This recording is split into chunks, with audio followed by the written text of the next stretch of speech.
जोशीमठ में आज से असुरक्षित घरों को गिराने का काम शुरू। खतरे वाले मकानों को गिराने पहुंचा बुलडोजर। एसडीआरएफ और एक्सपर्ट टीम की निगरानी में मकानों को गिराने का काम। खतरे वाले घरों पर लाल रंग से लगाया गया है क्रॉस का निशान। पहले चरण में 678 मकान और 2 होटल चिन्हित किए गए। होटल मालारी इन और माउंट व्यू में भी खतरनाक दरारें। दोनों होटलों को भी ढाया जाएगा। घरों को गिराने से पहले जोशीमठ में बिजली सप्लाई काटी गई। इलाके को खाली कराया गया। 81 परिवारों को सुरक्षित जगहों पर किया गया शिफ्ट। 38 परिवारों को किराए के मकान दिए गए हैं।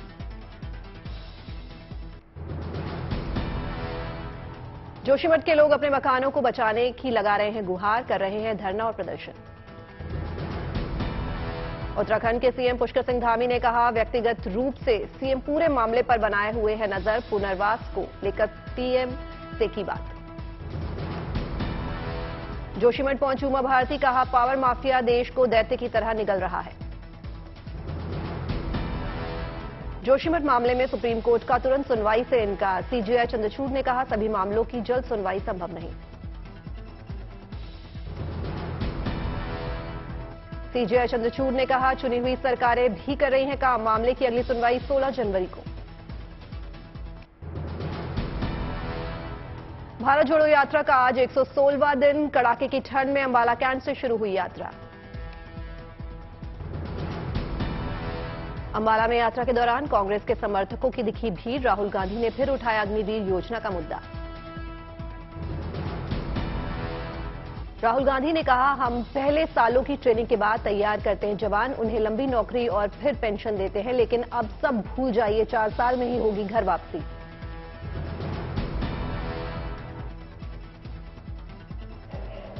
मिसाइल चलाने में, रॉकेट चलाने में, हथियार को ठीक से चलाने में जो टाइम लगता है उसको भूल जाइए। सिर्फ 6 महीने की ट्रेनिंग की जरूरत है।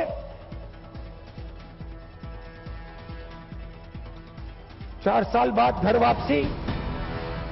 राहुल गांधी ने कहा, जब वो सेना की बेहतरी का मुद्दा उठाते हैं तो उन्हें सेना विरोधी करार दे दिया जाता है। 2024 से पहले विपक्ष की एकजुटता का नया प्लान। केसीआर का केजरीवाल, अखिलेश समेत कई नेताओं को न्योता। कांग्रेस राहुल गांधी से दूरी। बॉम्बे हाईकोर्ट के आदेश के बाद ऑर्थर रोड जेल से बाहर आई आईसीआईसीआई बैंक की पूर्व सीईओ चंदा कोचर। कोर्ट ने गिरफ्तारी को बताया था गैरकानूनी। जम्मू के राजौरी में आतंकी हमले पर एक्शन में केंद्र सरकार। 26 जनवरी के बाद रक्षा मंत्री राजनाथ सिंह का दौरा। अमित शाह बोले, तय होगी जिम्मेदारी। हज के लिए भारत से 2.25 लाख यात्रियों का कोटा रिजर्व। हज के लिए सबसे ज्यादा 30,000 यात्री यूपी से जाएंगे। दिल्ली के साकेत कोर्ट ने श्रद्धा हत्याकांड के आरोपी आफताब की न्यायिक हिरासत बढ़ाई। 14 दिनों के लिए बढ़ी न्यायिक हिरासत।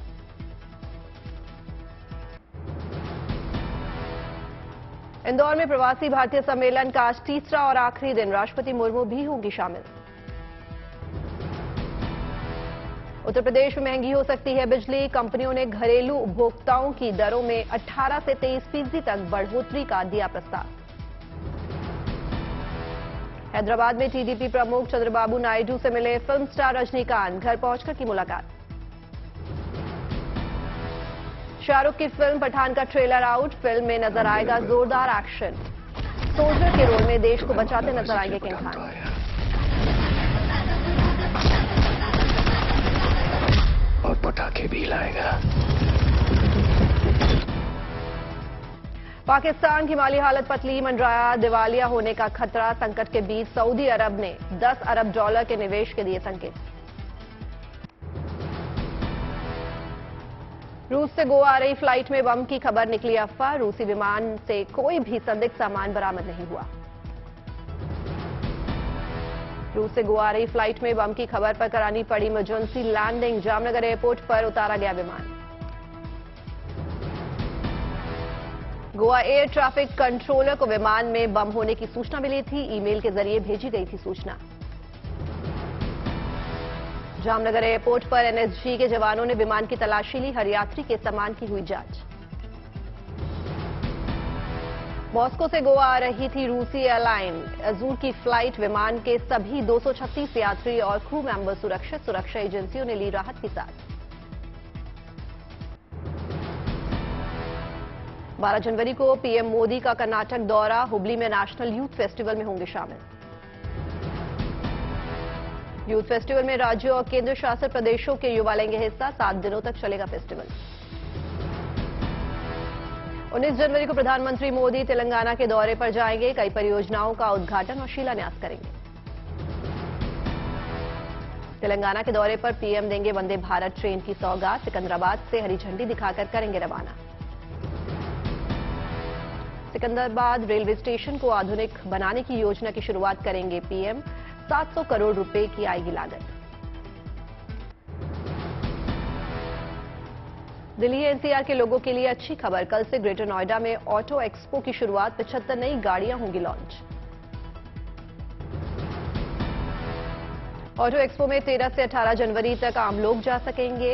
एक्सपो में इस बार 114 कंपनियां शामिल होंगी। इलेक्ट्रिक कारों का होगा अलग सेगमेंट।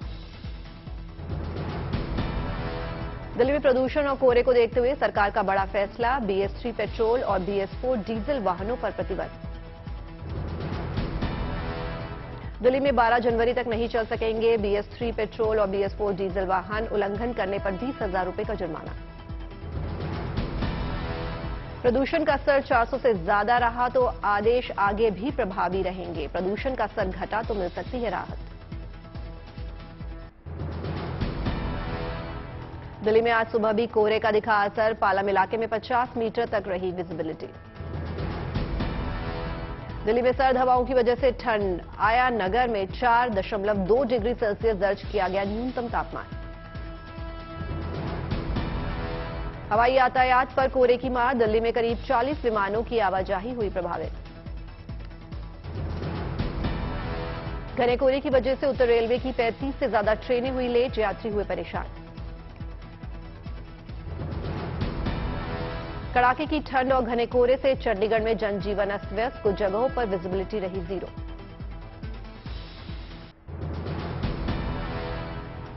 यूपी के महोबा में शीतलहरी के बीच खुले आसमान के नीचे रहने को मजबूर महिलाएं और बच्चे। 4 डिग्री तापमान में बेघर परिवार खुले में बना रहा है खाना। कोहरे की वजह से कई ट्रेनें प्रभावित। आगरा कैंट रेलवे स्टेशन पर अपनी ट्रेन का इंतजार करते दिखे यात्री। प्रयागराज में ठंड और कोहरे की वजह से आम जनजीवन प्रभावित। कोहरे की सफेद चादर से लिपटी नजर आई संगम नगरी। मथुरा में कोहरे की वजह से कई जगहों पर विजिबिलिटी काफी कम रही। ठंड ने बढ़ाई लोगों की परेशानी। कोहरे और शीतलहर से कांप रहा है पंजाब। फरीदकोट में घने कोहरे के कारण विजिबिलिटी काफी लो।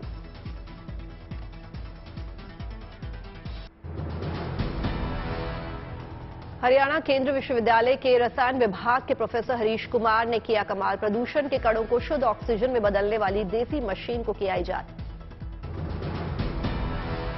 हैदराबाद के आर्टिलरी सेंटर में 2265 अग्निवीरों की ट्रेनिंग शुरू। 31 हफ्तों तक चलेगी ट्रेनिंग।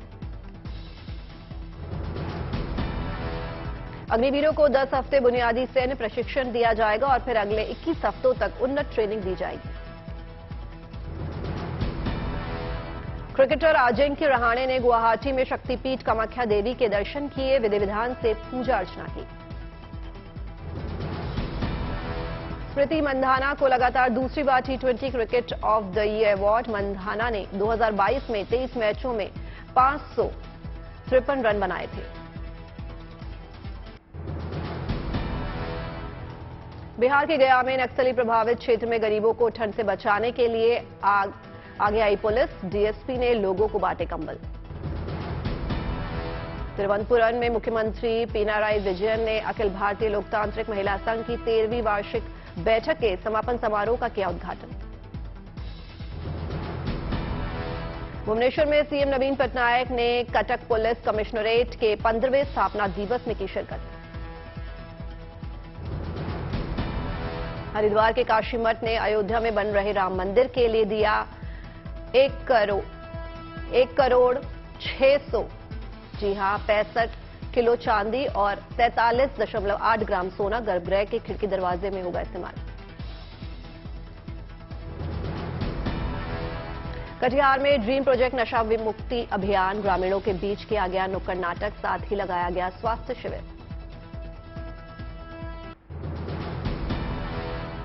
जयपुर में सीएम अशोक गहलोत ने लगाया जनता दरबार, सुनी लोगों की समस्याएं। तेलंगाना सरकार का आधुनिक शिक्षा को बढ़ावा देने पर जोर, हैदराबाद के दलित छात्रों को मुहैया करवाई कंप्यूटर लैब। कुरुक्षेत्र में भारतीय छात्र संघ ने भारत जोड़ो यात्रा के कैंप में लगाई प्रदर्शनी, भारतीय संविधान को बनाया थीम। जयपुर में कांग्रेस विधायक सुरेश मोदी ने नीम काटना को जिला बनाने की सरकार से उठाई मांग। इंदौर में चल रहा MP global investor summit 2023 summit में सीएम शिवराज सिंह चौहान ने लखनऊ के लुलु मॉल के मालिक यूसुफ अली से की मुलाकात।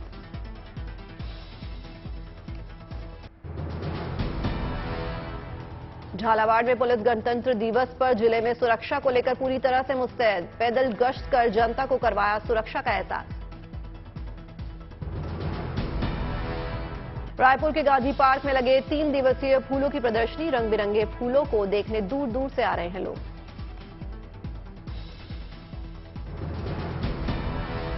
यूपी बोर्ड ने हाई स्कूल और इंटरमीडिएट की परीक्षा की तारीखों का किया ऐलान, 16 फरवरी से शुरू होगी परीक्षा। Gujarat cooperative milk marketing federation के एमडीआर सोढी ने दिया इस्तीफा, सीईओ जयंत मेहता ने संभाला चार्ज। मनाली के अटल टनल और आसपास के इलाकों में बर्फबारी से तापमान में आई गिरावट, बढ़ी ठंड। मैनपुरी में डिंपल यादव को मिली जीत पर शिवपाल यादव ने जाहिर की खुशी, पोलिंग एजेंट्स को शॉल देकर किया सम्मानित।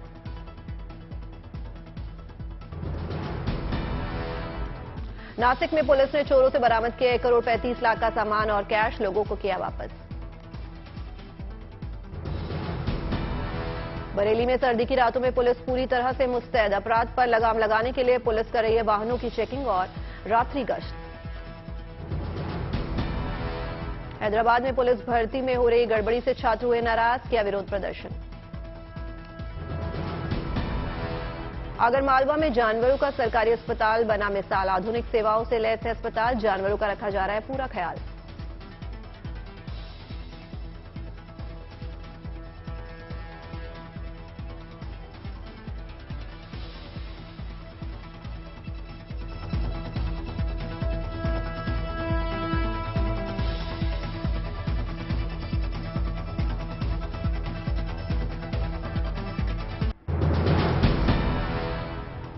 आज होगा भारत और श्रीलंका के बीच 3 वनडे मैचों की सीरीज का पहला मुकाबला। श्रीलंका ने टॉस जीतकर पहले गेंदबाजी का फैसला किया।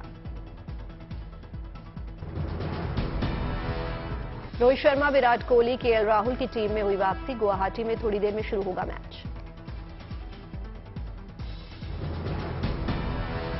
जसप्रीत बुमराह श्रीलंका के खिलाफ होने वाली वनडे सीरीज का हिस्सा नहीं होंगे। वनडे वर्ल्ड कप को ध्यान में रखते हुए बीसीसीआई नहीं लेना चाहती कोई भी रिस्क।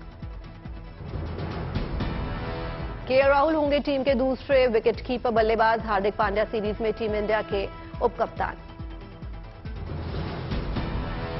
टी20 सीरीज में शानदार प्रदर्शन करने वाले सूर्यकुमार यादव पर सबकी नजर, श्रीलंका के खिलाफ आखिरी टी20 में जड़ा था शानदार शतक।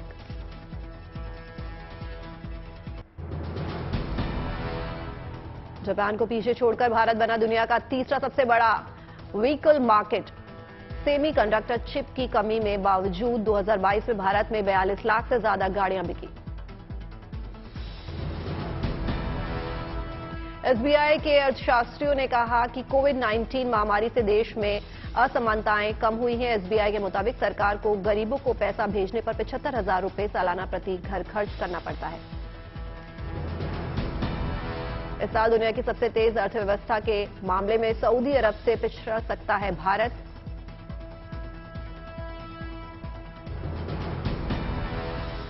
एप्पल ने अप्रैल से दिसंबर तक भारत से $205 अरब से ज्यादा से एक आईफोन का निर्यात किया है। चीन के संकट के चलते अप्रैल से दिसंबर 2021 के कुल निर्यात से करीब 2 गुना निर्यात किया गया।